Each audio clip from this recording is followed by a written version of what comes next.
Everyone, আসসালামু আলাইকুম viewers.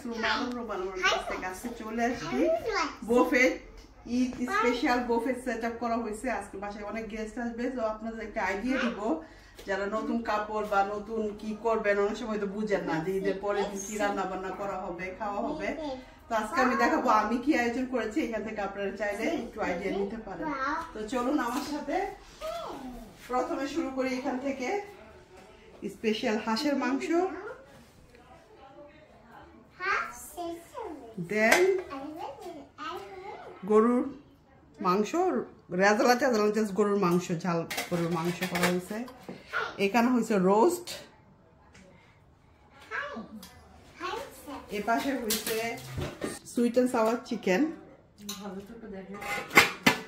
হ্যাঁ, সে ভালো হয়েছে। এখানে হচ্ছে প্লেন রাইস,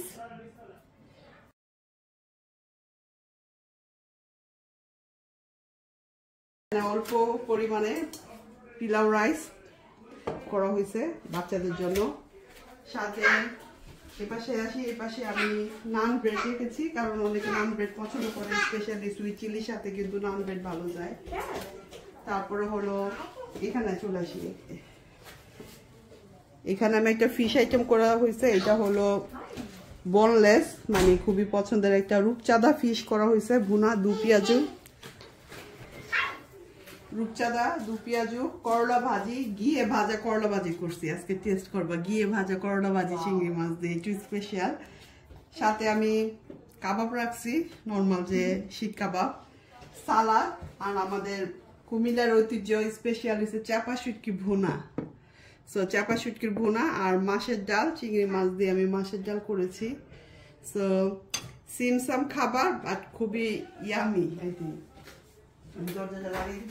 এটা হলো জাস্ট ঝাল খাবার। তারপরে চলে আসি ড্রিঙ্কসে আমি সিম্পল কোক রাখছি, এটা আয়রন রাখছি অ্যান্ড ওয়াটার।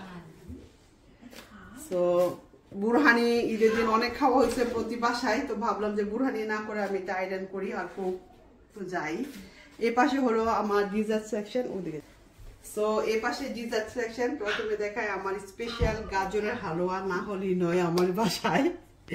গাজরের হালুয়া, পুডিং, অ্যান্ড এখানে হয়েছে স্পেশাল কিছু কেক, এটা একটু কেক চকলেট। আর এ পাশে হলো পায়েস। আজকের পায়েসটা একটু ডিফারেন্ট, আজকের পায়েসটা হলো গাজরের পায়েস, রাইস পুডিং এর সাথে গাজরের পায়েস, খুবই মজা হয়েছে। তো টেস্ট করলে গেস্টরা বলতে পারবে। আর এখানে হলো তিরামিসু, খুবই মজার একটা খাবার, ইটালিয়ান ডিজার্ট তিরামিসু।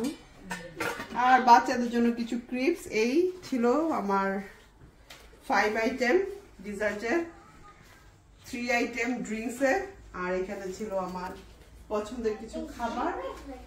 তো আপনারা চাইলে এখান থেকে আইডিয়া নিতে পারেন যে কি কি খাবার করবেন, স্পেশালি ঈদের পরের দিন, সেটা কুরবানি ঈদ হোক অথবা রোজার ঈদ হোক।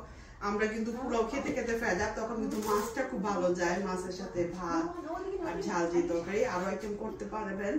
তো এই ছোট্ট একটা ভিডিও আপনার সাথে শেয়ার করে দিলাম। আশা করবো ভিডিওটা ভালো লাগবে, আপনাদের অনেক উপকার আসবে। ভালো লাগলে অবশ্যই লাইক শেয়ার কমেন্ট করতে ভুলবেন না। যে যেখান থেকে দেখছেন সবাইকে অসংখ্য ধন্যবাদ। আল্লাহ হাফেজ।